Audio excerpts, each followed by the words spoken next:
తులారాశి వారికి శ్రీ పరాభవనవ సంవత్సరంలో ఆదాయ వేలు ఎలా ఉండబోతున్నాయి, గ్రహ సంచార స్థితి అద్భుతంగా యోగించినప్పుడు ఎలాంటి విధి విధానం పాటించడం వలన స్థిరాస్తులు చరాస్తులు వీరు సొంతం చేసుకుంటారో ఈ వీడియోలో సవివరంగా సంపూర్ణంగా తెలుసుకుందాం.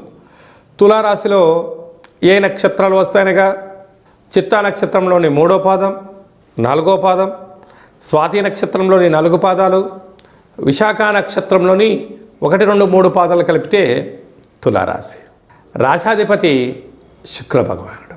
వీరికి ఈ రాశాధిపతి ఈ సస్యాధిపతి అవ్వడము తులారాశి వారికి పట్టిందల్లా బంగారం అయ్యేటువంటి మంచి ఆలోచనలు వీరికి అధికంగా ఉంటాయి. కాకపోతే ఆదాయం 5, వ్యయం 14.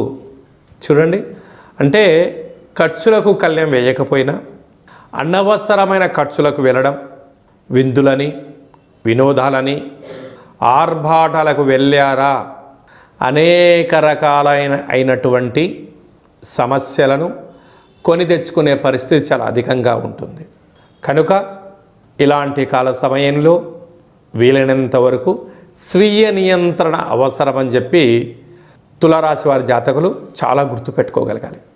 లేకపోతే స్థిరాస్తులు చరాస్తులు అప్పులు ఆర్థిక ఇబ్బందులతో సతమతమయ్యే పరిస్థితి చాలా అధికంగా ఉంటుంది. రాజ్యపూజ్యమారు అవమానం 3.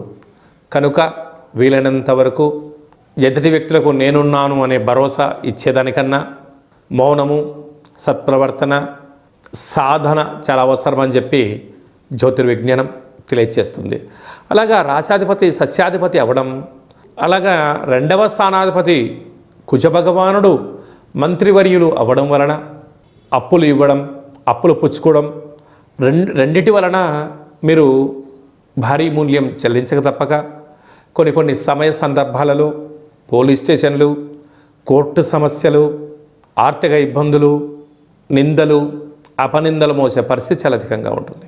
3వ స్థానాధిపతి దేవగురు బృహస్పతి రాజు అవ్వడం వలన తల్లిదండ్రుల మాట, గురువుల మాట, ఆధ్యాత్మికంగా ఉండడం, దేవాలయ దర్శనం వలన స్థిరచరాస్తులు కాపాడుకుంటారు.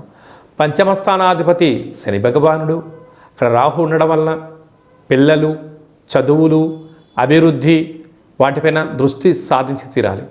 లేకపోతే పిల్లల యొక్క పరిస్థితి అయోమయం, వారు మద్యమత్తు మాంసాలకు అలవాటు పడే పరిస్థితి వలన అనవసరమైన ఖర్చులు, పోలీస్ స్టేషన్లు, కోర్టు మెట్లెక్కిచ్చే పరిస్థితి ఉంటుంది. దీనివల్ల